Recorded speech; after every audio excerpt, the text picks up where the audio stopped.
और बता प्लीज।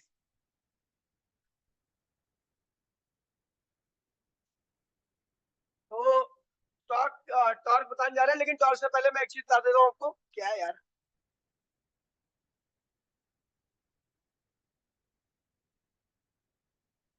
आपको याद होगा कि भैया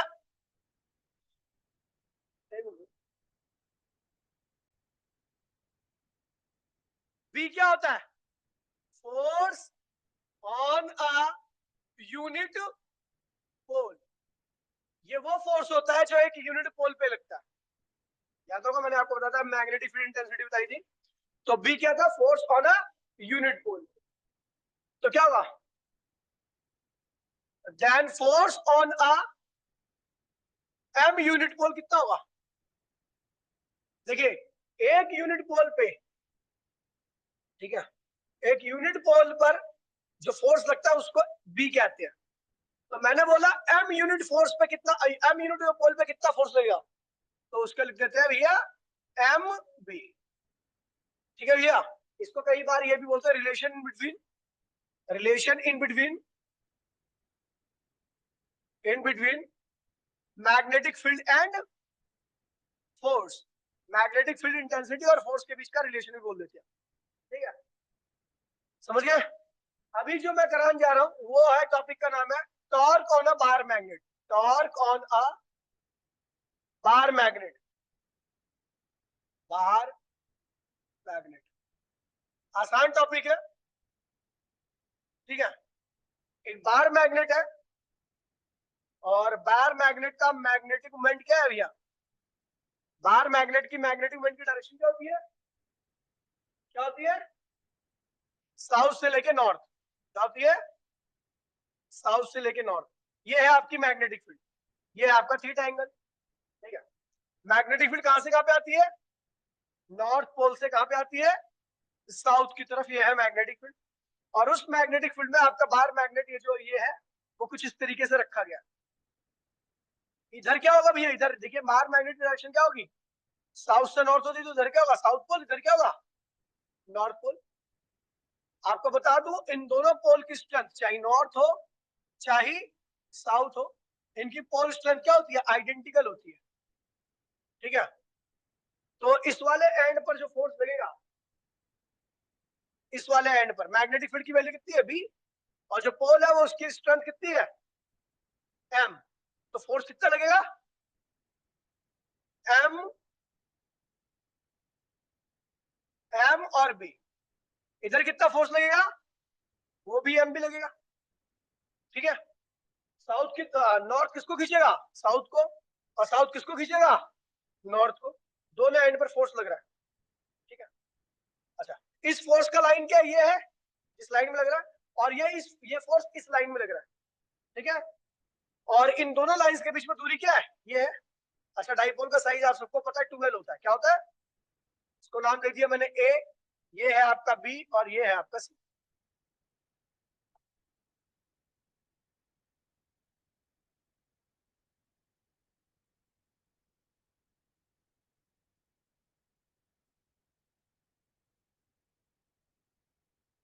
ये आपका बी और ये है आपका सी। अच्छा, ये थीटा एंगल, तो यहाँ पर भी थीटा ही बनेगा, कॉरेस्पॉन्डिंग एंगल कहते हैं इसको। तो यहाँ पर देखिए, एयर एफ ए पे जो फोर्स लग रहा है उसकी वैल्यू कितनी है? M B. ये कहां लग रहा है? राइट में। एंड एफ बी, इसकी वैल्यू भी क्या है? M B. ये कहां लग रहा है? लेफ्ट में। Are equal and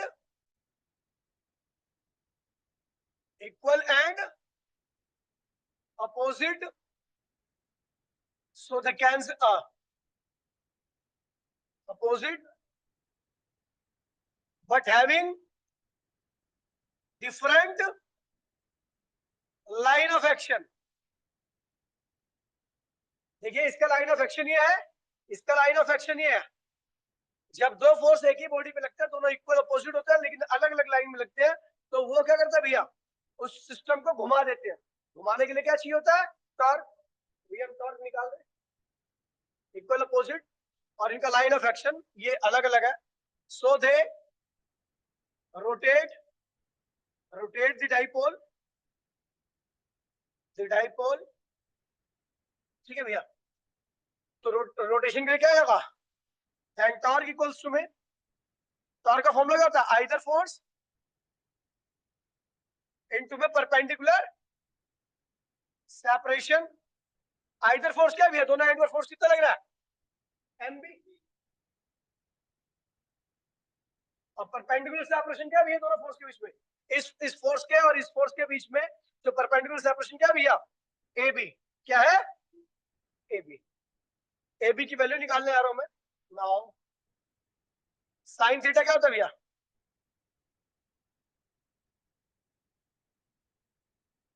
perpendicular upon में हाइपोटेनियस।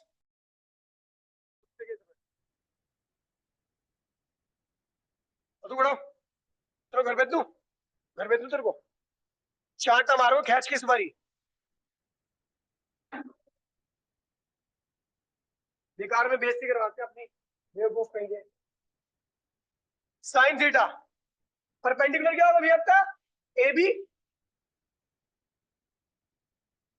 और हाइपोटेनियस क्या होगा भैया, 2l। तो ए बी की वैल्यू क्या होगी, 2l साइन थीटा। तो यहां पे रख दीजिए टॉर्क एम बी, और ये क्या हुआ 2l साइन थीटा। आपको पता है m इंटू में 2l क्या होता है, क्या होता है, डाइपोल मूवमेंट। क्या होता है, तो इसको लिख लीजिए capital M B sine theta. ये टॉर्क आ गया जो ये डाइपोल एक्सपीरियंस कर रहा है इस मैग्नेटिक फील्ड के अंदर। बहुत आसान डेरिवेशन है, कोई दिक्कत नहीं होनी चाहिए आपको, ठीक है भैया। अब एक चीज देखिए भैया, इसमें केस आते हैं कुछ, आगे बढ़ू, केस कर रहा हूं मैं, special case. Special case number first, मैंने कह दिया if M vector parallel, M क्या डाइपोल मोमेंट है, पैरेलल टू बी वेक्टर, इनके बीच में एंगल कितना बन रहा है, 0 डिग्री का। ये कब होता है, जब मैग्नेटिक फील्ड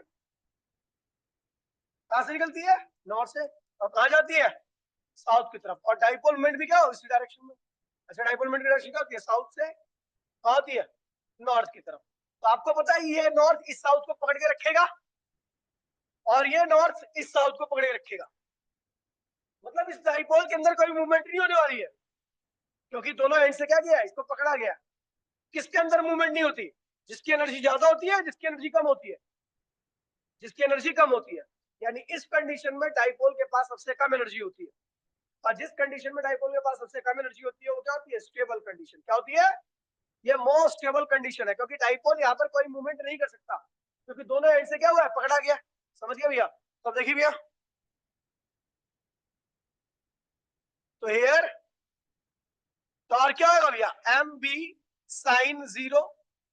साइन 0 क्या होता है, 0, तो टॉर्क भी क्या आ गया, 0। और यहाँ पर क्या होगा, डाइपोल जो होगा,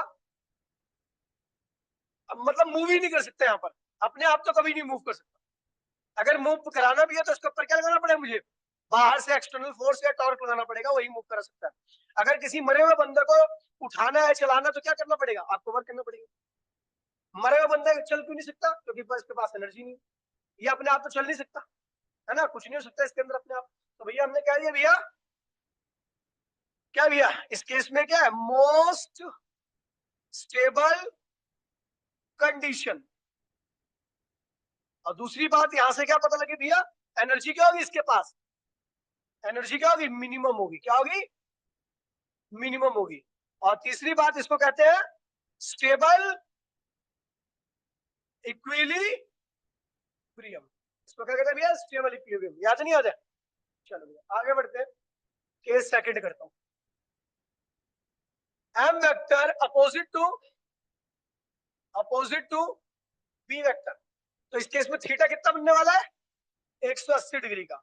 मैग्नेटिक फील्ड आपकी ये रही, नॉर्थ से निकलती कहा जाती है, साउथ की तरफ, और डाइपोल आपका ये पड़ा हुआ है इसके अंदर, ठीक है। अच्छा, डाइपोल मोमेंट की डायरेक्शन अपोजिट होनी चाहिए इसके। अपोजिट का मतलब इधर क्या होना चाहिए इसका, डाइपोल का साउथ, और इधर क्या होना चाहिए, नॉर्थ। तो हम देख रहे हैं ये नॉर्थ नॉर्थ को क्या करेगा, रिपेल करेगा, और ये साउथ साउथ को क्या करेगा, रिपेल करेगा। अगर थोड़ी भी हरकत की आपने यहाँ पे, तो पूरा डाइपोल क्या करेगा, घूम जाएगा, है ना। थोड़ा सा अगर इसको छू भी लो, तो ये सिस्टम क्या होगा, पूरा का पूरा रोटेट कर जाएगा।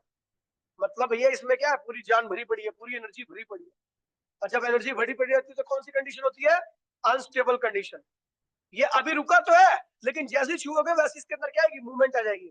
तो ये है तो इक्विलिब्रियम में, रुका हुआ है क्या कोई, लेकिन ये इक्विलिब्रियम कैसा है, अनस्टेबल है। तो छूते के साथ ही क्या होगा, इसके अंदर पूरा एकदम खतरनाक वाला टर्निंग इफेक्ट आ जाएगा। ठीक है,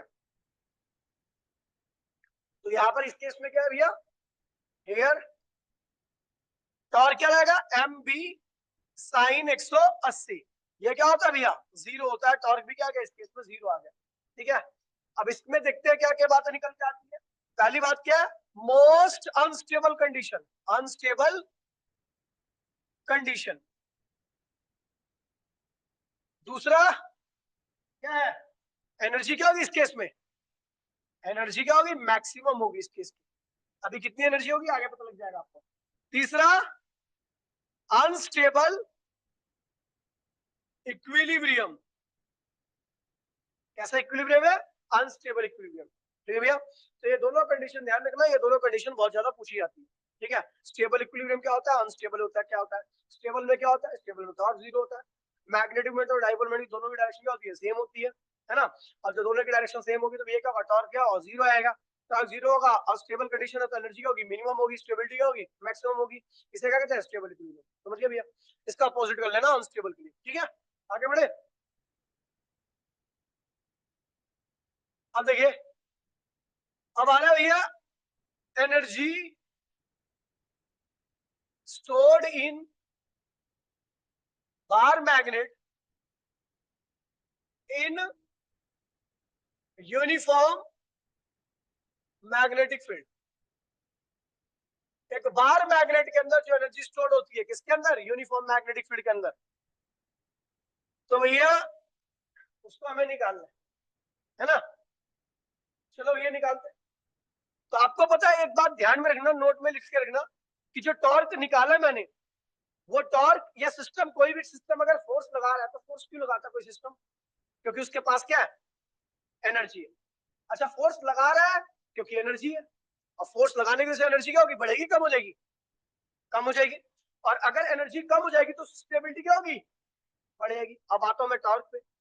टॉर्क कौन लगा रहा है, अगर कोई सिस्टम, कोई डाइपोल के ऊपर टॉर्क लग रहा है अपने आप ही, तो इसका पास, उसका मतलब उसके पास क्या है, एनर्जी है। और एनर्जी का मतलब क्या भी, अगर वो टॉर्क लगाएगा क्योंकि एनर्जी है उसके पास, तो टॉर्क क्या करेगा, उसकी एनर्जी को क्या करेगा, कम कर देगा।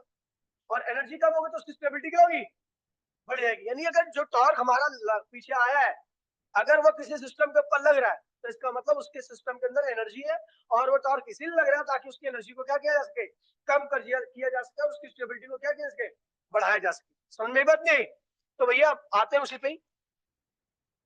ठीक है, नोट में ध्यान रखना कि टॉर्क ये हमेशा बार मैग्नेट की एनर्जी को कम करता है, को कम करता है, और उसकी स्टेबिलिटी को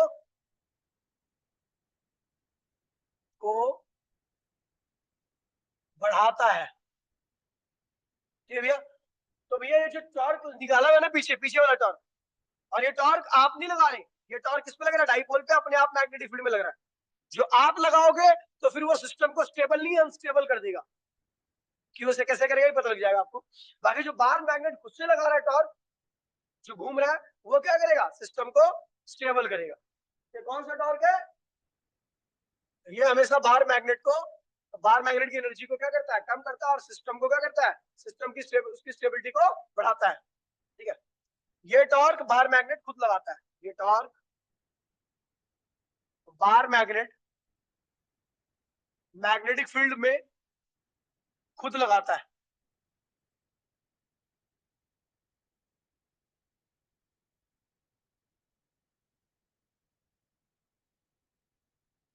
लगाता है। ठीक है भैया, फिर ध्यान रखना कि टॉर्क अगर कोई बाहर मैग्नेट लगा रहा है तो इसलिए लगा रहा है ताकि अपनी स्टेबिलिटी को क्या कर सके, बढ़ा सके, अपनी एनर्जी को क्या करके, कम कर सके। ठीक है भैया, अब आ रहे भैया एनर्जी की एक्सप्रेशन करने आ रहा हूं मैं,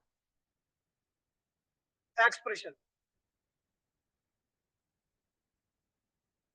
ठीक है भैया, तो भैया इसका जो डेफिनेशन होगी, वर्क अगेंस्ट, टॉर्क क्या करता है, एनर्जी को कम करता है। लेकिन अगर मैं उस टॉर्क के अगेंस्ट में काम कर दूं तो एनर्जी क्या होगी, बढ़ेगी। तो अगर एनर्जी की डेफिनेशन देनी होगी तो क्या बोलोगे, वर्क अगेंस्ट दी टॉर्क। और किसके द्वारा टॉर्क लगा रहा है वो, कौन से टॉर्क के अगेंस्ट में बात कर रहा हूं मैं, जो सिस्टम लगा रहा है, जो लगा रहा है सिस्टम के अगेंस्ट में, जो सिस्टम जो टॉर्क लगा रहा है उसके अगेंस्ट में किया गया वर्डन हमेशा क्या होगा, एनर्जी के बराबर होगा। किसके बराबर होगा, आप जितने ज्यादा सिस्टम के टॉर्क के अगेंस्ट में वर्क करोगे उतना ही क्या आएगा, सिस्टम के अंदर क्या आएगी, एनर्जी आएगी। समझ गए भैया, तो work against the torque of system, work work against the torque of system is equal to magnetic potential energy। कह रहा भैया सिस्टम के टॉर्क के अगेंस्ट में जो वर्क करोगे वो किसके बराबर होगा, मैग्नेटिक पोटेंशियल एनर्जी के। ध्यान दीजिएगा, ठीक है। दोबारा बोल रहा हूं, टॉर्क क्या करता है, सिस्टम को स्टेबल करता है। क्या करता है, स्टेबल कब होता है, जब एंगल 0 डिग्री का होता है। क्या होता है, और अनस्टेबल कब होता है, यानी अगर आप 180 से 0 पे आ रहे हो तो सिस्टम क्या होगा, 180 से 0 पे आ रहे हो, सिस्टम स्टेबल होगा, अनस्टेबल। और कोई चीज स्टेबल अपने आप होती है, करनी पड़ती है, अपने आप होती है। पत्थर छोड़ दोगे अपने आप नीचे गिर जाएगा, हो जाएगा स्टेबल। लेकिन अगर किसी को अनस्टेबल करना है तो वो अपने आप अनस्टेबल नहीं होता, उसके ऊपर वर्क, पत्थर को अगर अनस्टेबल करना है तो जमीन से उठा करके ऊपर ले आना पड़ेगा, तभी, अपने आप तो नहीं उठता ना। यानी किसी चीज की स्टेबिलिटी बढ़ानी है तो वो अपने आप बढ़ा लेगी। ठीक है भैया, हम देख रहे हैं स्टेबिलिटी का दायरा कहां पर है, जो मैं पढ़ा जा रहा हूँ 180 पे अनस्टेबल है, 0 पे स्टेबल है। तो बताओ ये 0 से 180 पे अपने आप जा सकता है या 180 से 0 पे अपने आप आ सकता है, 180 0 पे, यानी अनस्टेबल से स्टेबिलिटी की तरफ अपने आप आ सकता है, और 0 से 180 की तरफ अपने आप नहीं जा सकता।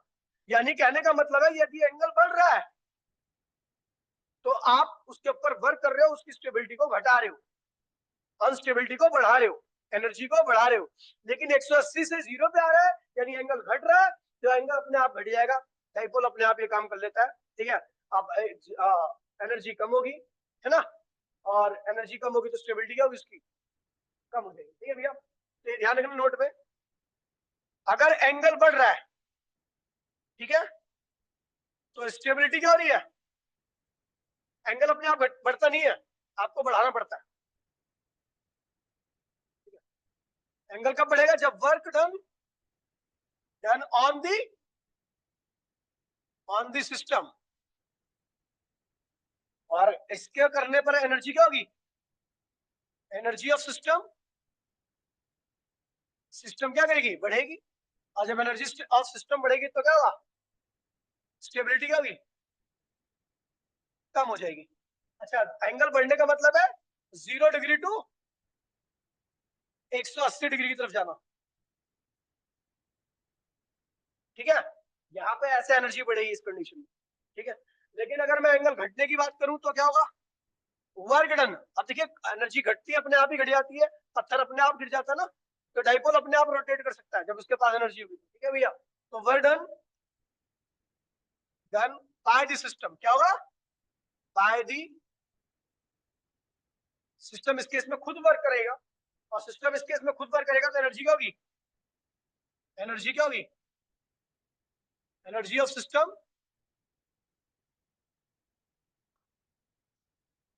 डिक्रीज करेगी, एनर्जी ऑफ सिस्टम डिक्रीज करेगी तो स्टेबिलिटी क्या होगी, इंक्रीज करेगी। अच्छा, ये कहां से कहां तक की बात कर रहा हूं मैं, θ1 180 टू θ2 0 डिग्री, ऐसा आ रहे हो, ये चीज ध्यान रखना। ठीक है भैया, तो मैं अब वही एनर्जी निकालने आ रहा हूँ, मतलब मेरे को एनर्जी निकालनी है, तो मैं कहाँ करूंगा, इसको अनस्टेबल करूंगा, मतलब पहली वाली कंडीशन से इसको ट्राई करना है मुझे।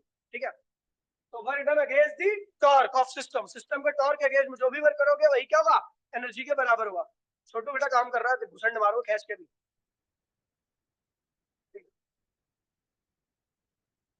तो मैंने मैं देखा कि डाइपोल स्टार्टिंग में क्या था, थीटा वन ऐसे पे था, ऐसे कोई एंगल है, ये मैग्नेटिक फील्ड है और ये क्या डाइपोल मोमेंट है। ठीक है, दूसरे कंडीशन में मैंने थीटा टू क्या कर दिया, एंगल क्या कर दिया थीटा टू, ये है आपकी मैग्नेटिक फील्ड और ये क्या है आपका भैया डाइपोल मोमेंट। तो ये एंगल बढ़ा है घटा है, एंगल बढ़ा है, एंगल बढ़ा है, तो एंगल बढ़ाने के लिए मेरे को किसके अगेंस्ट में काम करना पड़ेगा, सिस्टम के टॉर्क के अगेंस्ट में, एनर्जी बढ़ेगी। तो at any instant of time, हाँ भाई बोल,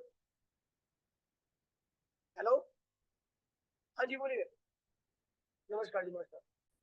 ओए देखिए, तो भैया यहाँ से मुझे यहाँ तक ले आना है, मुझे यानी वर्क करना पड़ेगा किसके अगेंस्ट में, जो सिस्टम टॉर्क लगा रहा है। टॉर्क क्या सिस्टम लगा रहा है, सिस्टम के द्वारा लगाया गया टॉर्क क्या होता है,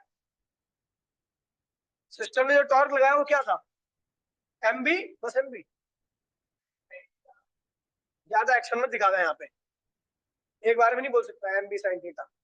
ठीक है भैया, क्या है भैया, एम बी साइन थीटा। तो भैया देखिए, at any instant of time, at any instant of time, instant of time, the angle between, जब यहां से यहां पे जा रहा था तब की बात कर रहा हूं मैं, तो किसी बीच में कोई एक ऐसा इंस्टेंट लिया मैंने जब ये ना तो थीटा वन था ना थीटा टू था, उसके बीच का कोई एंगल होगा थीटा, क्या होगा थीटा। तो at any instant of time, instant of time, the angle between, angle in between magnetic moment and, magnetic moment and magnetic field is theta. मैंने कहा किसी भी इंस्टेंट पर मैग्नेटिक मोमेंट और मैग्नेटिक फील्ड के बीच में, इसी के बीच का हो रहा है थीटा वन से लेकर थीटा टू के बीच में, कोई एक ऐसा इंस्टेंट ले लिया मैंने जब मैग्नेटिक फील्ड और मैग्नेटिक मोमेंट के बीच में एंगल कितना होता है थीटा। अच्छा आता एक साइड में लिखा दूं गधे बच्चों के लिए, अगर मैं बात करूं मोशन की और बात करूं रोटेशन मोशन की, रोटेशन मोशन की, तो डिस्प्लेसमेंट होता है मोशन में एक्स और इसमें क्या होता है थीटा, वेलोसिटी इसमें होती है v, इसमें होती है ओमेगा, मास को यहां पर लिया जाता है m, इनर्शियल फैक्टर कह सकते हैं। तो जब आप मोशन करोगे तो इनर्शियल फैक्टर आपका m ही होगा, ठीक है, और रोटेशन मोशन में इनर्शियल फैक्टर होता है I, मूवमेंट ऑफ इनर्शिया। ठीक है, और अगर मैं बात करूं यहाँ पर टॉर्क फोर्स की, ठीक है, फोर्स की एक तरह से मैं फोर्स ही लिख रहा हूँ, तो मोशन में फोर्स को F लिखते हैं और रोटेशन मोशन में फोर्स जैसा ही एक होता है इसको हम क्या कहते हैं भैया टॉर्क लिखते हैं। वही काम करता है जो फोर्स लीनियर मोशन में करता है, वही काम टॉर्क रोटेशन मोशन में करता है, बिल्कुल वही काम है इसका। ठीक है, मोमेंटम को, मोमेंटम को हम यहाँ पर P लिखते हैं, जिसका फॉर्मूला होता है mp, क्या होता है m मतलब मास, v मतलब वेलोसिटी। ठीक है, और यहाँ पर हम लिखते हैं L एंगुलर मोमेंटम, इसका होता है mvr, क्या होता है, तो ये कुछ चीजें ध्यान। अच्छा वर्क क्या यहाँ पे होता है, वर्क, ठीक है, वर्क का फॉर्मूला क्या होता है यहाँ पे, फोर्स इनटू में डिस्प्लेसमेंट, क्या होता है, इसमें वर्क का फॉर्मूला क्या होगा, फोर्स की जगह पे क्या आएगा टॉर्क और डिस्प्लेसमेंट की जगह पे क्या आएगा, ये ध्यान रखना। ठीक है, तो मैंने कहा भैया एट एनी इंस्टेंट, भैया एक्स्ट्रा है, ठीक है आपके लिए, वैसे ऐसा तो कुछ है ही नहीं। ठीक है, ये पूरा बाकायदे बताया था मैंने वृत्तांत के साथ 11th क्लास में। ठीक है, तो at any instant of time, ठीक है, एंगल क्या हुआ मैग्नेटिक मोमेंट और मैग्नेटिक फील्ड के बीच में कितना एंगल बना थीटा, तो देन टॉर्क क्या होगा, देन टॉर्क क्या होगा M B sine theta and work, किसी भी इंस्टेंट में क्या होता है डीडब्ल्यू, डीडब्ल्यू क्या होगा टॉर्क इनटू में डी थीटा, क्योंकि इंस्टेंट पर जो डिस्प्लेसमेंट होगा एंगुलर डिस्प्लेसमेंट वो बहुत छोटा होगा, उस एंगुलर डिस्प्लेसमेंट को मैं क्या लिखता हूँ डी थीटा, क्या लिखता हूँ, टॉर्क क्या भैया ये रहा एम बी, उस इंस्टेंट का एंगल क्या था थीटा, एम और बी के बीच का एंगल कितना था थीटा, तो टॉर्क क्या होगा उसका एम बी साइन थीटा, और रही से खड़ा हो जाए जल्दी से, गिरा, मेरे को बोलना नहीं चाहिए था। ऐसे आराम से उठा रहा है, टाइम पास कर रहा है। ठीक है, अच्छा पूरा एक ग्रुप नहीं आया। हर्षित, कुशन, अमान, संचित, कम से कम 50 बच्चे नहीं आए। नहीं सही में 50-60 बच्चे नहीं आए कम से कम ना। प्रेम कल आया था, आप मारूंगा, कल भूल गया था मारना। हाँ, डेंट और क्या होगा, डी डब्ल्यू इक्वल्स में होगा M B sine theta D theta. ये वाला वेट और किया गया और स्लीपर किया गया। अब मुझे टोटल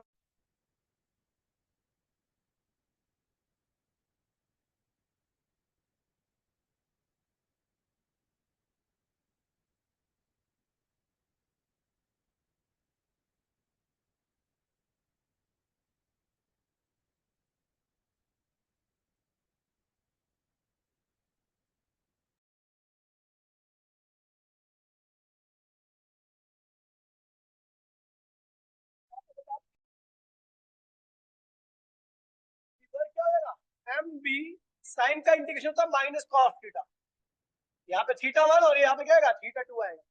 ठीक है, अब ये अगर लिमिट आपकी देखिए, अगर माइनस साइन लगाया और लिमिट लगी है तो लिमिट को ऊपर नीचे कर दीजिए, माइनस का साइन हट जाएगा। तो ये क्या होगा, डब्ल्यू इक्वल्स में M B cos theta, theta 1 theta 2 ऊपर नीचे कर दिया मैंने। डब्ल्यू इक्वल्स में M B cos theta 1 minus cos theta. ये हो गया आपका वर्क, और यही वर्क क्या होता है, मैग्नेटिक मैग्नेटिक पोटेंशियल एनर्जी के बराबर होता है।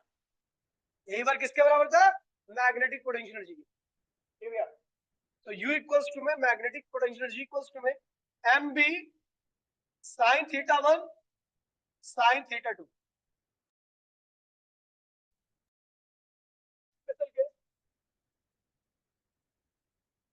अगर मैं स्पेशल केस की बात करूं और डाइपोल को रोटेट करा रहा हूं,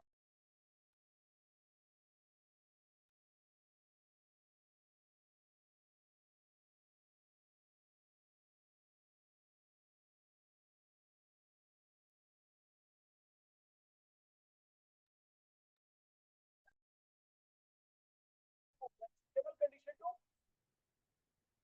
स्टेबल से कहां ले आ रहा हूं, 180 डिग्री अनस्टेबल कंडीशन।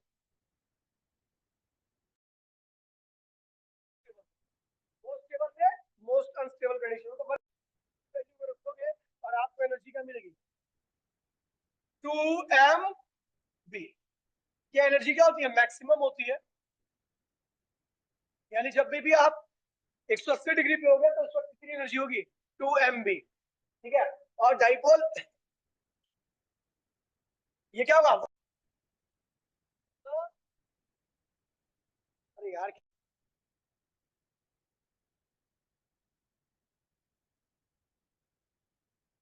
आ रही है और मेरी आई रही, अब मूवमेंट कर रहा है ना बार बार, आ रही है नहीं भैया। तो ये एनर्जी क्या होगी भैया, इस पे वर्क करना पड़ेगा। ठीक है भैया, चलो उसके बाद बात करते हैं भैया सेकंड केस। थीटा 1 180 से थीटा 2 कहां पे आना भैया, 0 डिग्री पे। तो यहाँ पे खुद आ जाएगा, स्टेबल हो जाएगा और वर्क खुद करेगा। वर्क डन, डाइपोल खुद करेगा। तो एनर्जी क्या आएगी भैया, -2 MB। सारी वैल्यू पे रखो तो ये आएगी, एनर्जी मिनिमम होती है। ठीक है, आपको वैसे ही पता, थीटा अगर आपका इंक्रीज करेगा तो डाइपोल अनस्टेबल में जाएगा, थीटा डिक्रीज करेगा तो भैया डाइपोल का स्टेबल होगा। ठीक है, चलो भैया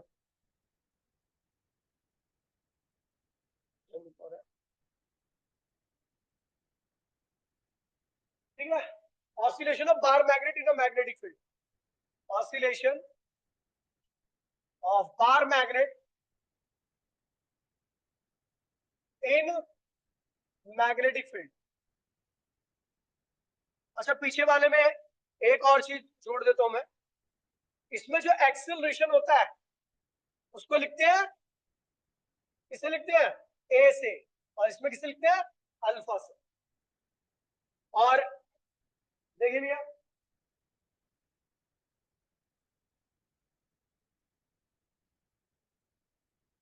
देखिए टॉर्क के कुछ फॉर्मूले होते हैं, एक होता है आई अल्फा, किसने किसने देखा है फॉर्मूला, वही तो है टॉर्क। फोर्स, फोर्स क्या होता है, mass into acceleration.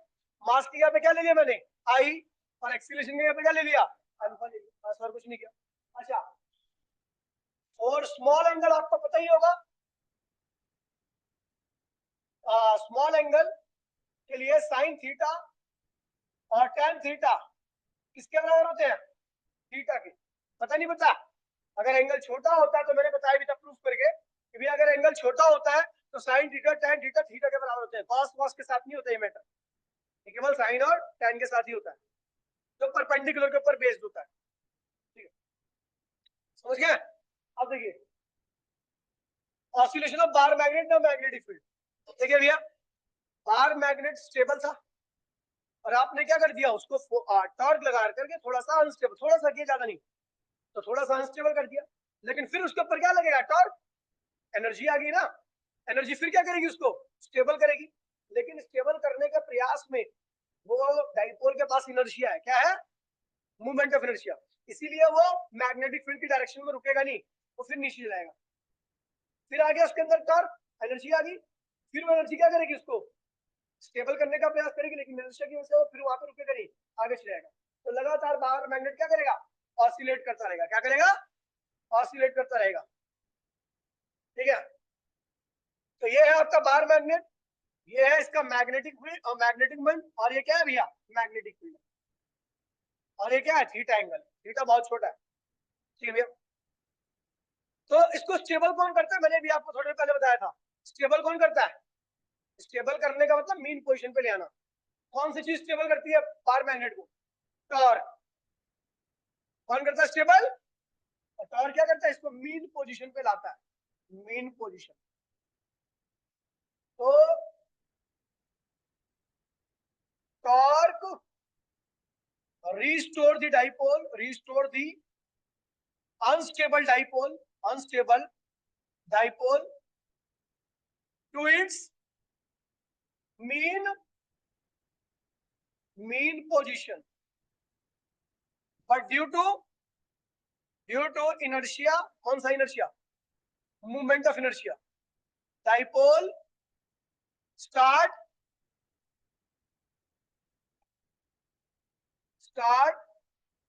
oscillation।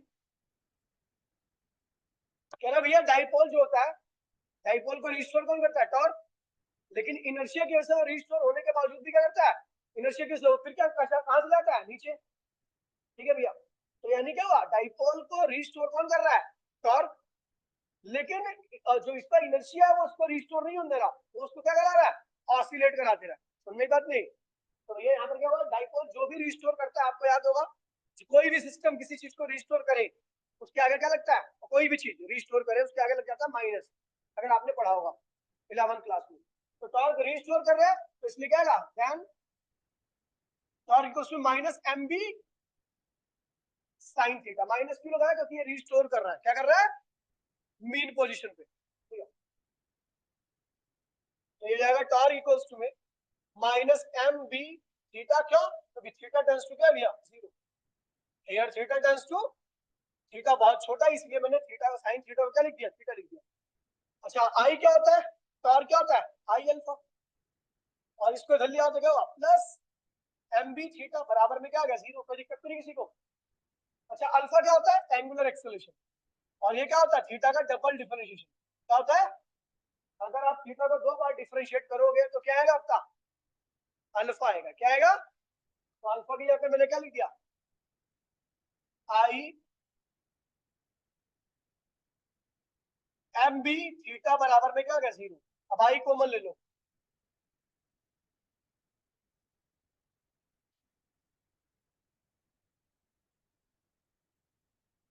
Zero आ गया, कोई दिक्कत तो नहीं है। इसको आई को उधर ले आओ,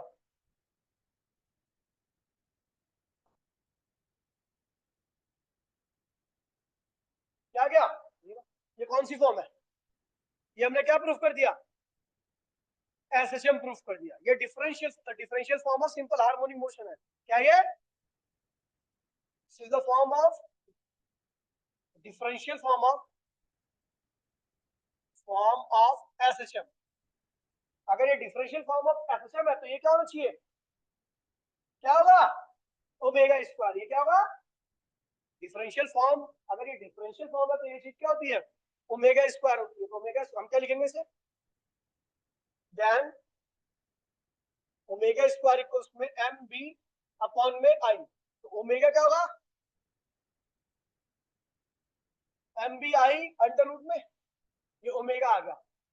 ये जो बार मैग्नेट ऑसिलेट कर रहा है उसकी एंगुलर फ्रीक्वेंसी है, क्या ये, और ये एंगुलर वेलोसिटी भी बोल सकते हो, कुछ भी बोल सकते हो। फिर निकालते हैं इसके फ्रीक्वेंसी। फ्रीक्वेंसी का मतलब क्या होता है, एक सेकंड में कितनी ऑसिलेशन हो रही है, एक सेकंड में कितनी ऑसिलेशन हो रही है। तो फ्रीक्वेंसी निकालने के लिए ध्यान रखना, ओमेगा अपॉन में क्या होता है, 2 पाई, क्या होता है, ओमेगा अपॉन में 2 पाई। ओमेगा क्या रखा है अपन ने, क्या रखा है, तो ये हो जाएगा 1 बाय में 2 pi under root M B upon में आई। फिर निकालना आपको टाइम पीरियड, क्या निकालना है, टाइम पीरियड। टाइम पीरियड क्या होगा, मतलब एक ऑसिलेशन करने का टाइम, फ्रीक्वेंसी का उल्टा होता है, ये होगा 2 पाई आई अपॉन में एम बी। ये हो गया, ठीक है भैया, तो ये है, ठीक है भैया, तो ये पूरा खत्म हो गया ये वाला पार्ट। ठीक है, अगली क्लास में जो हम करेंगे वो रहेगा भैया जो टर्म्स है, जो मतलब बहुत सारी टर्म्स है, वो आपका जो परमिएबिलिटी, ससेप्टेबिलिटी, सब मैग्नेटिज्म के अंदर जो भी पढ़ना है ना वो सारा पढ़ना है। उसके बाद मेरे ख्याल से 2 क्लास का चैप्टर और रह गया, ठीक है भैया, उसके बाद ये चैप्टर क्या होगा, पूरा खत्म हो जाएगा। उसके बाद आपका चैप्टर चालू होगा छठा, ठीक है भैया। तो मिलते हैं अगली क्लास में, आज देखते हैं, बाय बाय, जय हिंद जय भारत।